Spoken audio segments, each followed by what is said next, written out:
This lecture is Communication and Autism, and we'll be talking about what autism spectrum disorder is and some of the characteristics. My name is Maria Dixon, and I'm a clinical professor in the Speech and Hearing Science program at Arizona State University.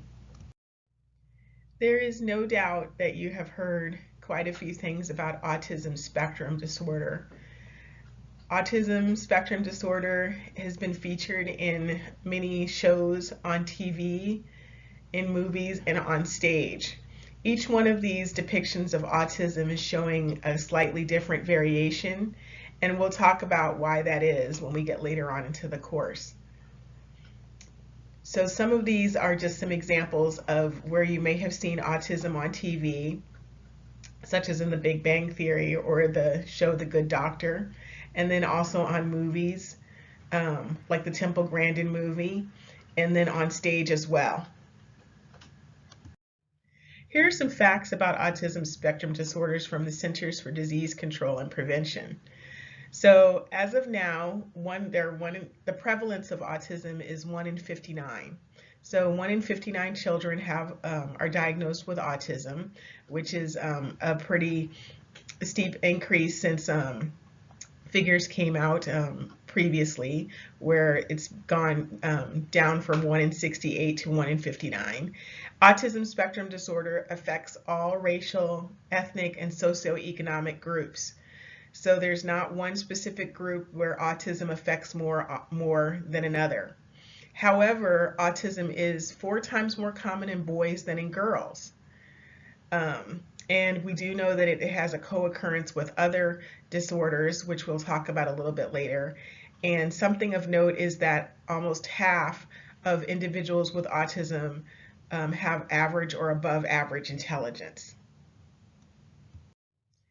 There are a variety of different signs and symptoms of autism. One of the challenges in autism research is to try to identify the signs and symptoms of autism at younger and younger ages. These are some of the early signs of autism, and not all of these may be present in someone with autism, and there's wide variety across cases of autism, whether all of these signs and symptoms show up or whether there's a different combination for different individuals. So early on, we're looking for children at very young ages to respond to their names, and also responding to language that's directed towards them. We're also looking for eye contact, gaze, or tracking issues. So that means that when someone is talking to them, they're directing their gaze or their eye contact towards the person who's speaking. Tracking issues are if someone points to something, then the individual may not follow the tracking the finger where it's being pointed. We also sometimes see delays in language or regression in language skills early in autism. Another thing is a lack of reciprocal gestures. So pointing and waving, showing objects to another individual. Any of these signs and symptoms that we see that don't show up could be a symptom or an indication of autism. There's also resistance to change in routines and a lack of appropriate play skills. So there's wide variety in autism. One of these signs may be present in someone with autism, and some of these difficulties might be seen with other kinds of disorders as well. We'll get into what the diagnosis of autism is in an upcoming slide. So how do you define autism? Well, autism is a group of developmental disabilities, and it comprises 3 different areas: social difficulties, communication difficulties, and behavioral difficulties. So these 3 different combinations and characteristics that are within these 3 different aspects are what make up autism spectrum disorders. Interesting to note that autism spectrum disorders, you'll hear the idea that they're on a spectrum. And we can talk about this spectrum being the level of severity ranging from severe on one side, severely impacted skills and social communication, behavioral abilities, all the way to mild, where someone is mildly impacted or mildly impaired in each one of these areas. Here's some more detail about what is about autism spectrum disorders. So one of the questions that you might have is what causes autism spectrum disorder? Well, there is no cause that we know of right now, and there's no cure for it. However, we do have some information about what comprises an autism spectrum disorder. One is we know that there are some genetic and environmental interactions. So we know that there is a genetic component because autism runs in families. So we have sibling studies and studies of families where autism is going from one generation to the next, or within one family we have siblings who are impacted by autism, and also twin studies that show some genetic components of autism. And we also know that there's a genetic component because we know that in certain kinds of genetically based disorders, such as Rett syndrome, that autism co-occurs, that autism occurs in Rett syndrome. Another definition when it comes to autism is that it happens in development. So when we talk about in development, meaning that it happens with children when they're very young. So it's first shows up when children are very young, and we even have some information about the environment, that environmental factors that may play an impact, because during pregnancy, the maternal environment can cause some autism. It can cause autism. So we have maternal rubella, which is an indicator, which is an environmental factor that is related to autism. We also know that there are brain differences in children as young as 6 months old, where autism has been diagnosed, and you can show the difference between a typically developing brain and a brain of a child with autism. We know that autism spectrum disorder is a neurologically based condition. So brain imaging studies show the differences in the connectivity, which is the communication between different regions for the brains for neurotypicals, NTs, and individuals with autism. And we also know that autism spectrum disorder is manifested differently in each person. So autism is a spectrum, but there's not one typical exemplar of someone who is autistic. So this slide comes from Dr. Blair Braden, who will be giving you a lecture on some of the neurological bases for autism spectrum disorder. And this is just an introduction to what is autism spectrum disorders and what could be contributing to the causes of autism spectrum disorders and what it means. This slide is talking about the diversity that we do see in autism. So as was stated before, autism spectrum disorder is a spectrum, and we can have people who are mildly impacted and people who are more severely impacted. Each one of the areas down the left-hand column shows different areas that are impacted by autism spectrum disorder. So we have communication, social interaction, repetitive behavior and restricted interests, sensory processing, learning style, and intellectual ability. The rest of the slide shows the diversity in autism. So in communication, you might have someone, autism can range and manifest in individuals by having a person who is nonverbal with autism all the way to verbal with autism. Social interaction, there's a range there too. So we can go from aloof to passive to an active or odd demeanor for social interaction. Repetitive behaviors and restricted interests talk about the kinds of things that a person with autism might show hyper focus on. So we might have some individuals who are like uh, hyper focused on particular areas of interest, and that's really all they talk about, really all they're interested. And that can go for mildly being impaired to a marked interest where that's all they talk about. So for instance, I've had a student who was interested in Civil War helmets, and that was something that he knew a lot about. It was his restricted interest. It was something that he really wanted to talk about. He fell in between this mild and marked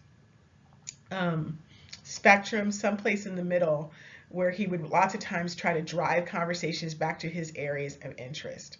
So repetitive behaviors can be things that we've seen that sometimes people will attribute to autism almost exclusively, like hand flapping or lining up cars or toys in a certain way and kind of looking at them from the side. But those are some of the behaviors that we might see for repetitive behaviors and restricted interests.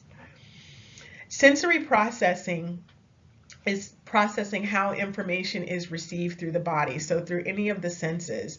That ranges from people who are hyposensitive to people who are hypersensitive. An example I can give you is with sounds. So there could be someone who sound coming in and they're hyposensitive to it. Maybe things need to be particularly loud for them to kind of register, to be able to have a response for it. Or they're hypersensitive, so sounds don't have to be very loud at all before they are considered aversive and something that somebody wants to avoid. So in the learning style row, we have some characteristics of people who have autism. So we might have somebody who has a variety of different skills when it comes to learning styles. So they could have strong visual and spatial skills, but maybe not. They might be visual learners. Generally, we find people with autism who are Gestalt learners, or who are not Gestalt learners, who don't really notice the big picture of things and are really more focused on details. Lots of times people with autism spectrum disorders have poor executive functioning skills.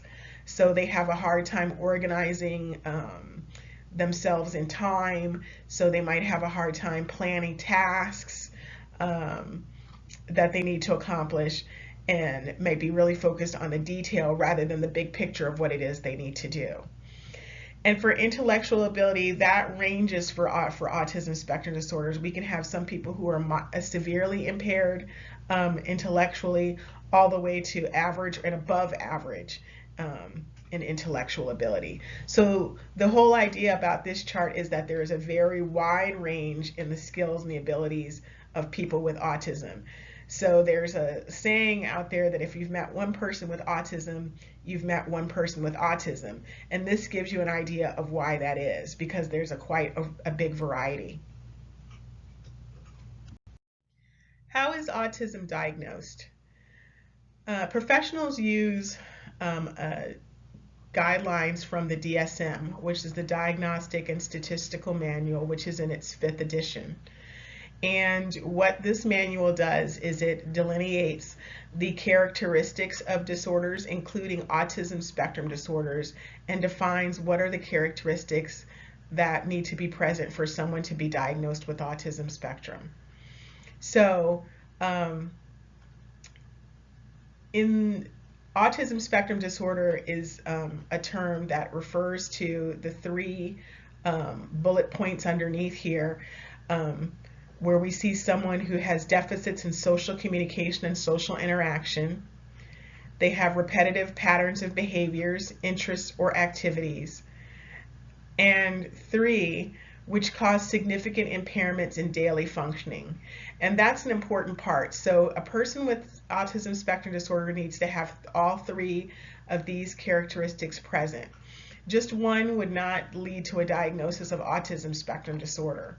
So all of the different assessments that people give in order to diagnose autism spectrum disorder are leaning towards trying to find out what the deficits in social communication disorders are and social interaction, and what the repetitive behaviors are. And it needs to cause a significant impairment in daily functioning. So one thing that changed with the diagnosis of autism spectrum disorder is that there used to be a term that we used where we had autism spectrum disorder and Asperger's syndrome. Well, now, since the advent of the newest edition of the DSM, autism spectrum disorder is the broad term, and there is no longer Asperger's syndrome separated out. So these three characteristics are things that need to be present for someone to be diagnosed with an autism spectrum disorder. And again, remember that there is a wide variety in how these deficits manifest, going from mild to severe. The Diagnostic and Statistical Manual also includes another disorder that was newly added called social pragmatic communication disorders. And that is someone who has a persistent difficulties in the social use of verbal and nonverbal communication. So you'll notice what's missing from there is the repetitive patterns of behavior, interests, and activities. So those are the two different diagnoses that we have related to social communication disorders. So autism spectrum disorders and social pragmatic communication disorders. Within the diagnosis of autism spectrum disorders are 3 levels of severity. So along with the diagnosis of autism spectrum disorder and having those 3 characteristics present, you'll also note with the diagnosis that a level of severity or a level of impact is provided. So we start with 3 being the most severely impacted individual with autism spectrum disorder. So they have severe deficits in verbal and nonverbal social communication skills, limited initiations. So that's initiations to engage with someone else in conversation, in a conversational overture, and minimal responses to social overtures. So someone's calling their name, someone's trying to have an interaction with them, and there is little to no response from the person with autism. And this kind of person would require very substantial support to be able to function. So level 3 is the most severe. Level 2 is the middle level, and we still have deficits in verbal and nonverbal social communication skills, but they're marked and not severe.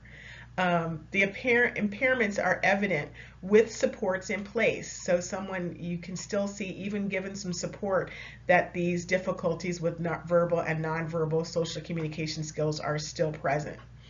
Again, as with the higher level, the more severe level, there are limited initiations with anybody else to engage in a conversational or social overture, and there is reduced or unusual responses to social overtures. So there may be some responses, but they're not ones that are expected in that environment. And a person at level 2 would require substantial support needed. They would still require some support to be functioning in a neurotypical manner, but they would be requiring less support than someone at level 3. Level 1 is without supports in place. The impairment is still noticeable, but it's less severe. There's still difficulty initiating conversations and social overtures, and there's unusual or unsuccessful responses to social overtures. There's a decreased interest in social interaction, and there's generally some support that's still needed in order to function in everyday environments. When it comes to communication, we often think of language, and this should look familiar to you, in form, content, and use. So form being the syntax and the grammar of the language, content being the vocabulary and the semantics of the language, and use being the pragmatic part of the language, how it is used to get your needs met. Well, communication really happens at the nexus of all three of those. So we're going to be looking at different kinds of deficits in social communication in each one of these areas. The biggest circle for individuals with autism spectrum disorder is in the use part. So the use part is the one that's most challenging for an individual with autism. They may have fine form for syntax and be able to put together nice complex sentences and use them grammatically accurately. They might have great vocabulary, but when it comes to using the form and the content to be able to make communication happen to get your needs met so that you can communicate with someone else, that's where things fall apart. So we're going to be looking at the difference between linguistic competence, which is knowing the rules of the language, being able to express yourself in the language using, as we said, form and content, versus communicative competence or the social language or pragmatic aspects of language. So oftentimes people with individuals with autism spectrum disorders, their difficulty in communicating in language comes with the communicative competence and the pragmatics and the social language part of communication. So what is pragmatics? Well, pragmatics is really the conversational arts. So it's being able to initiate, maintain, and terminate conversations with another individual, staying on topic for whatever the topic of conversation is, reciprocity, taking turns in a conversation.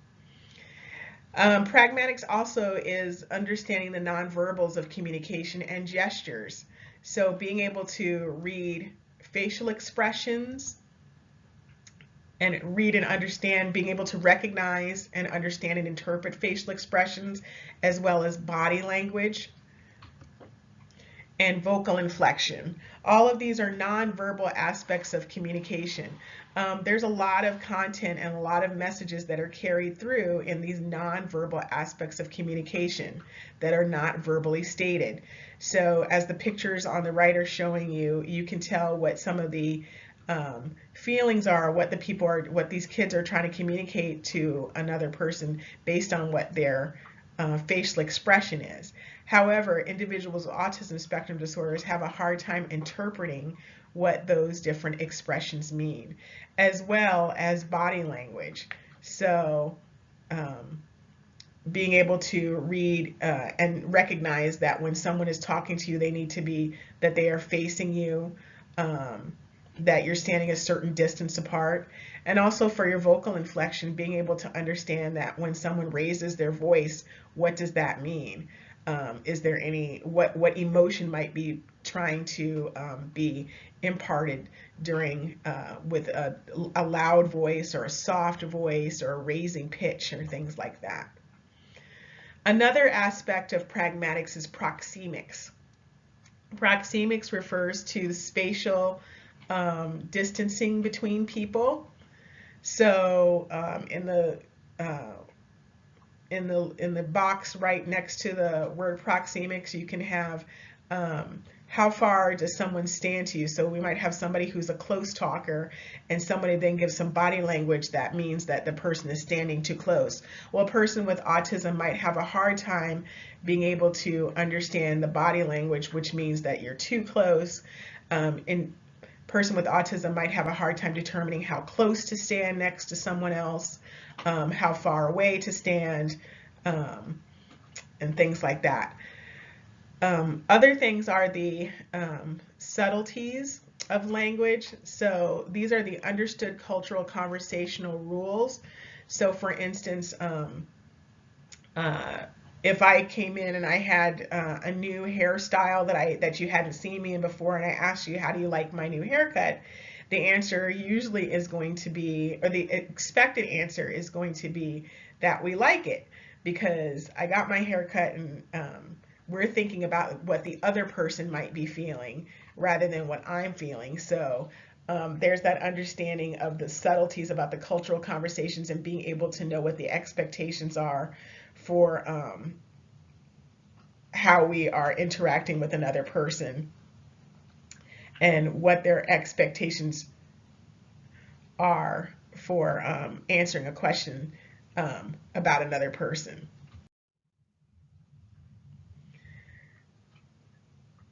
This slide is talking about the deficits that we might see in social communication and social interactions. So we noted that this was one of the areas where we had the DSM talked about how do you diagnose. We're looking for individuals who have difficulty with social communication and social interaction. So they might, if you have a hard time with this, what are some of the things that you might see in an individual with autism? Well, you might see a lack of imaginative play. You might see difficulty relating to other people, fears that are difficult to overcome, abnormal seeking of comfort when distressed, inappropriate laughing or giggling, difficulty understanding social cues, a lack of ability to express or understand emotions, and impaired imitation. And this person might also initiate touching but not accept it from others. So these are just some of the things that you might see demonstrated by someone with autism that is related to difficulty with social communication and social interaction. These are the behaviors that you might see. What are some of the behaviors that you might see for the aspect, the second aspect that you might see in a that is part of the diagnosis for autism spectrum disorders is the repetitive patterns of behaviors, interests or activities. What are some of the behaviors that you might see that go along with that part of the diagnosis? Well, you might see impaired response to sensory stimuli. So we were talking before about that hyper or hypo reaction to different kinds of sensory stimulus that's coming in. So an individual hears a noise, a knock at the door, and they react as though it was a thunderclap or something like that. So a hyper response to that noise coming in.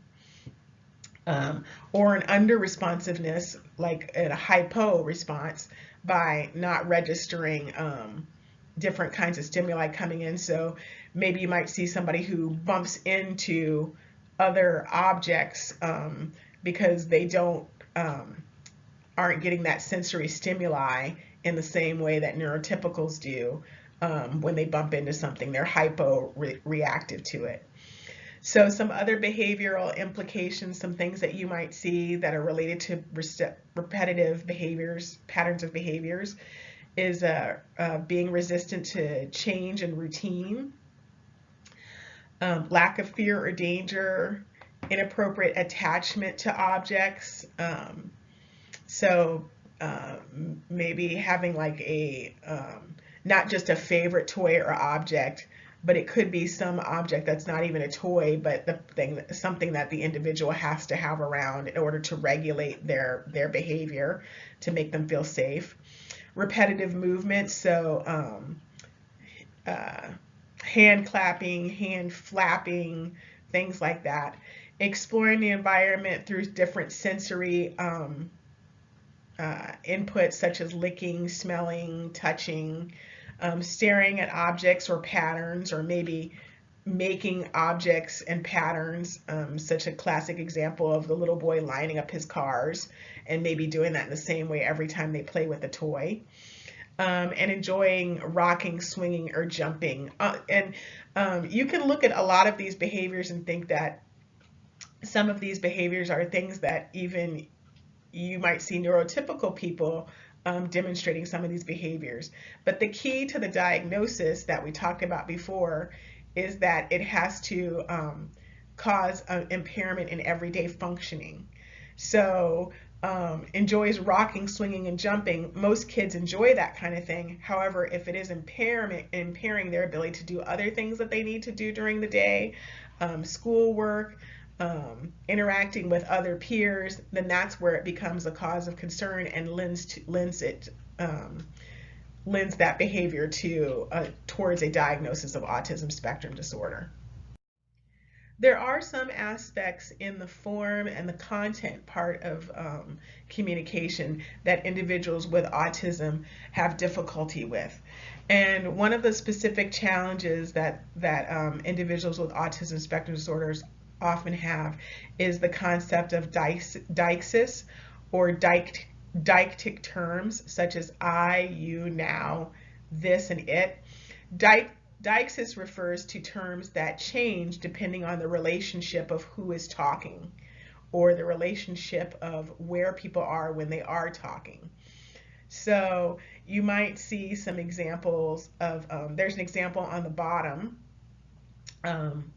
when we that you can read through, but you might hear a child with autism referring to themselves as you, because they are repeating back the instruction that's given to them. So you made a circle, and the child says you made a circle instead of I made a circle, because the pronoun needs to change depending on now who is talking. So there's some pronoun difficulties even with using he and she. That might be problematic. Also, difficulties with knowing when to use the subjective pronoun versus the objective pronoun. So she versus her, he versus him. And then we also have some difficulties with when it comes to content of language and literalness. So we might have an individual who has a difficult time with multiple meaning words and or figurative language, and they interpret things very literally. So they may not be able to understand like figurative language, like raining cats and dogs. Or I have an example of where one of the kids was dancing that I was working with, and we were having a movement break, and they were dancing, and I said to the child, get down. And, the child actually got down on the floor. So being very literal and interpreting language that you hear. Maybe being very literal in what they are defining as a certain thing. So instead of saying, if I'm saying grab a pencil so that you can write down your homework, and I hand them a pen, being very literal and saying, well, I need to have a pencil because you said pencil, when actually what needs to be interpreted is a writing implement. So we've talked about the deficits in autism spectrum disorders being social communication. We talked a little bit about some other language impairments when we talked about some form and some content. And there's also some behavior, so the repetitive behaviors. All of these aspects that make up the diagnosis of autism spectrum disorder are grouped together for goals of intervention. So speech language pathologists will work, and other professionals who work with autistic individuals will work on these three areas in their intervention. There are a variety of different interventions for autism spectrum disorder, but generally they all cover all three of these areas. And the ultimate outcome of intervention is to improve quality of life and have more social acceptance. So we're looking for people to improve their relationships with other people, their independent functioning, and their ability to participate in life activities. We've talked a lot about the difficulties that individuals with autism spectrum disorders have, but we can also know that there are strengths for people with autism spectrum disorder too. So some of the things that were difficulties can be turned around and used as strengths in a certain kind of environment. So it has been said that autism can be thought of as a disorder of the of the environment or a mismatch with the environment. So where in one environment, a deficit might be seen as a weakness, in another environment, it could be seen as a strength. So here are some strengths that kind of show up, and I'll give you an example too. So stamina, gross motor, tasks can often be strengths. Enjoying doing chores. So, for example, we were talking about that attention to detail and repetitive repetitive behaviors and enjoying routine. So that lends itself to maybe chores being something that a person with autism would enjoy doing. So I have an example of a student that I was working with who was very literal, enjoyed routine, very good at gross motor skills, and was very attentive to detail. So his parents wanted him to be involved in a group sport. They had him involved in football. He was given the instruction by the coach to get the ball and run it down to the end of the field to get a touchdown. So where in other environments his literalness in just following the direction would get him in trouble, in this case it really worked for him, and that's what he did. That was his job when he did football, and he was very good at it. It kind of reminds you of, if you haven't seen Forrest Gump, the movie Forrest Gump, where he does something very similar when he's given an instruction. So anyway, following routines. People with autism spectrum disorders can be very creative.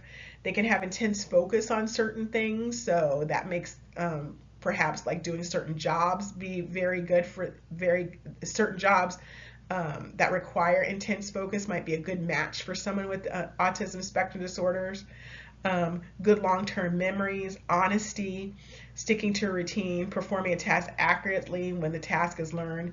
And sometimes we might have some high skills in other areas not related to language, such as math, maybe in reading or reading decoding, and knowing dates or memorizing dates. So one of the things I just wanted to bring up is that there are strengths in autism spectrum disorder that we usually use within intervention to work on some of the deficits.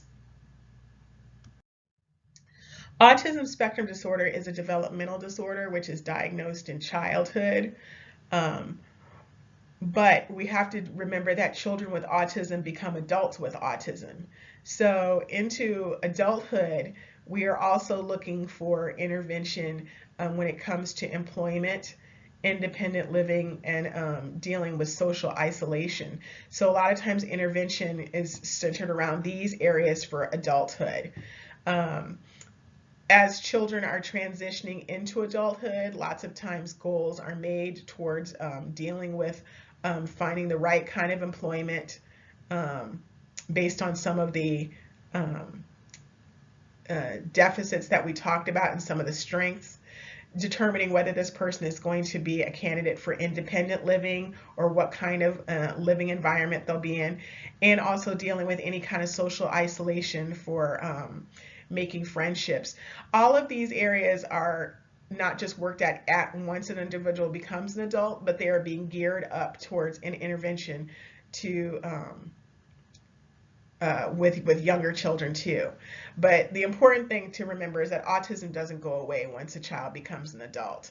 So there are still some areas to look at and some areas for intervention for people with autism spectrum disorders as adults. It shows just a snapshot of a movie called Deej, D-E-E-J, and you can find this movie on YouTube, and I encourage you to watch it. It is a movie about a nonverbal adult with autism spectrum disorder as he transitions to go to college.